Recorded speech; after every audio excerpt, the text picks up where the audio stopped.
Hi everyone. Hopefully you can hear me all right. I am recording this video from a different location, so I don't have my the same microphone that I normally do.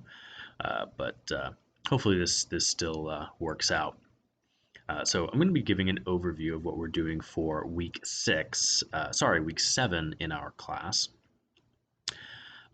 This week is going to focus on acknowledging source material for writing project 2. And then you're going to be writing your draft for the project and posting it to the discussion board so that your peers can read it and give you some feedback on it. For task 7.1, you are going to do some readings from your textbook. Really, you don't need to read these things super closely. These are things you can probably just skim over and look for the valuable information. The chapters are Chapter 51, which is on quoting, paraphrasing, and summarizing. Chapter 52, which is on acknowledging sources and avoiding plagiarism. And then Chapter 53, which is on documentation, so like documenting your sources. All of these should help you use and document your sources correctly for writing project 2. For task 7.2, you're going to learn a little bit about MLA, which is short for the Modern Language Association.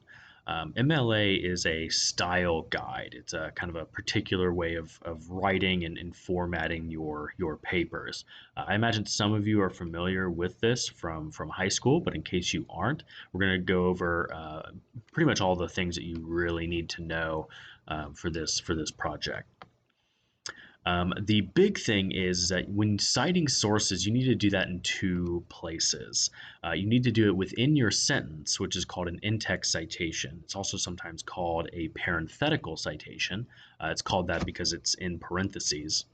And then you also need to cite your sources in the works cited page, so at the bottom of your essay.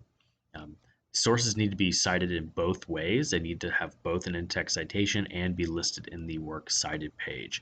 If you don't have either of those things, you are potentially plagiarizing the information, which often results in a 0 for the assignment and potentially other consequences as well. So it's definitely something you want to avoid. Now, um, there's a lot of information here, and a lot of it is just kind of like citation examples. So I don't think I will read this over right now. You can read this on your own. If you kind of struggle to follow along with what is being said, so we have a section here that tells you how to do in-text citations, and then we also have a section here that tells you how to do works cited pages. Um, if you struggle following that, let me know. And I can potentially give you other examples, or I can make a separate recording where I read through some of these things. But for now, I'll let you read this on your own.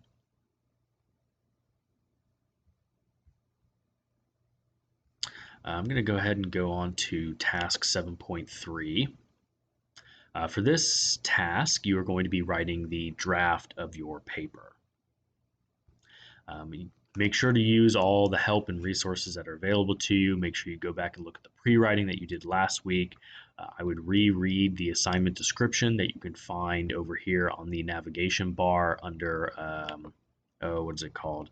Writing projects. So I'd take a look at that again just to make sure that you're meeting all the requirements and goals. I would take another look at some of these student samples in the student success gallery. Those will give you an idea of how other people have written this paper. And you may also want to go back and review some of the chapters that I had you read in the previous weeks for this unit. They may be helpful to you as well, especially the chapter on analyzing images. And once you've reviewed all of that stuff, you should be good to go to begin drafting your project.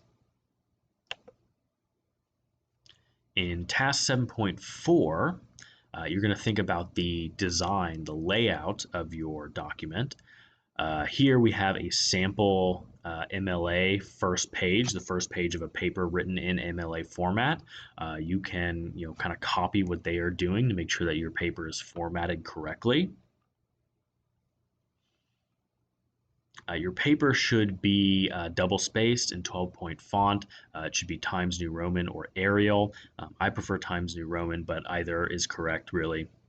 Notice that your name, my name, the due date of the paper, as well as the class appear in the upper left-hand corner of the document.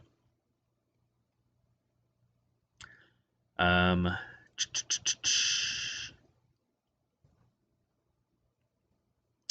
so next, you will need to include the images that you're analyzing. It wouldn't really make sense to write a paper about two images and not show your reader those images. So I would make sure to copy and paste those directly into your paper.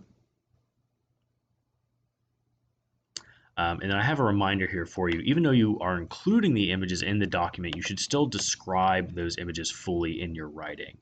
Show your readers that you've thoroughly studied the images. Describe what's going on, how the people look, what they're doing, how they're posed, the expressions that they have, what's going on in the background, those sorts of things. And I have a video here for you as well that should walk you through how to format your paper in MLA. Moving on to task 7.5, you only have one discussion board post. It is due Sunday by 11:59.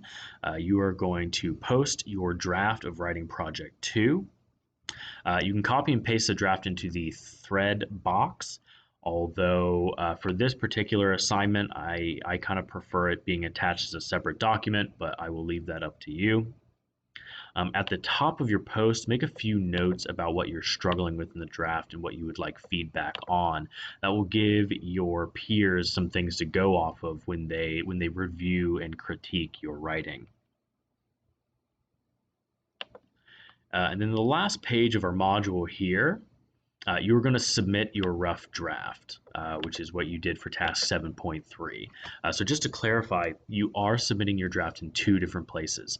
You're submitting it to the discussion board so that your peers can read it, and then you're submitting it here on this page, which is kind of directly to me so that I can take a look at it as well. I think I've mentioned this to you before. I typically will only glance at rough drafts. Because I already spend so much time reading papers, and you are allowed to revise writing projects 1 and 2 if you get a grade that you don't like. So because of that, I will not be very familiar with your paper until you have submitted the final draft, which is where I will read it pretty thoroughly and give you some feedback on it. If you have any specific questions about your paper, feel free to let me know. But there's a good chance that I won't be super familiar with your argument or the images that you are analyzing. So you may just need to help me out and provide some of that context or that background information. I believe that is all that I need to cover with you for now. If you have any questions or concerns, feel free to email me.